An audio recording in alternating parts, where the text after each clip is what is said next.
बिस्मिल्लाहिर्रहमानिर्रहीम। मेरा नाम डॉक्टर आमिर इकबाल मेमन है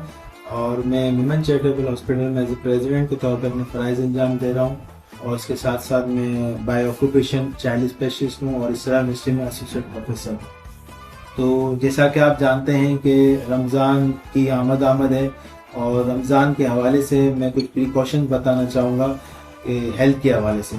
कि रमज़ान में क्या क्या प्रॉब्लम्स होती हैं रिगार्डिंग हेल्थ इश्यूज़। ख़ास तौर पे जो है वो डायबिटिक के पेशेंट्स जो है वो उनको जो है वो बहुत ही जो है वो अपनी डायबिटीज़ का भी ख्याल रखना है और जो है वो जो सहरी के टाइम पे जो मेडिसिन है प्रॉपरली लेनी है और जो है वो शुगर भी अपनी चेक करानी है। और इसके अलावा जो है वो जो दूसरा जो इशू है हेल्थ के हवाले से जो रमज़ान में शायद डायबिटीज़ से भी ज़्यादा जो है वो हमें प्रॉब्लम आती है, जिसके पेशेंट्स हम जो है वो बहुत ज़्यादा हमें हॉस्पिटल्स में आते हैं, वो है फूड पॉइजनिंग। ख़ास तौर पे जो है वो डायरिया के पेशेंट्स रमज़ान में बेसिकली डायरिया के पेशेंट्स, वॉमिटिंग के पेशेंट, एसिडिटी वाले पेशेंट, उनके पेशेंट का जो है वो फ्लो बढ़ जाता है। तो आप लोगों से सिर्फ ये एक गुजारिश है कि जैसे ही रमज़ान में सहरी में और इफ्तार में डाइट का जो है वो प्रॉपर खास ख्याल रखें, बहुत ज़्यादा ओवर ईटिंग ना हो और जो है वो अपनी जो है वो डाइट को बिल्कुल बैलेंस रखें ताकि जो है वो खास तौर पे जो लूज मोशन और वॉमिटिंग वाले पेशेंट्स हैं और एसिडिटी वाले पेशेंट्स हैं इन पे जो है वो में काबू पाया जा सके। इस वक्त जो बच्चों के हवाले से जो हेल्थ इशू आ रहा है वो मीजल्स है,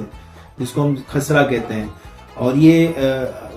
इसके जो पेशेंट्स हैं डे बाय डे बढ़ रहे हैं। और इसका जो मसला है वो ये है कि फैमिली में अगर किसी एक बच्चे को भी है तो वो पूरी फैमिली जो है वो अफेक्ट हो रही है। अब इसमें जो दो इश्यूज हैं, एक तो जो है वो पेशेंट जो वैक्सीनेटेड है और एक वो पेशेंट जो नॉन वैक्सीनेटेड है।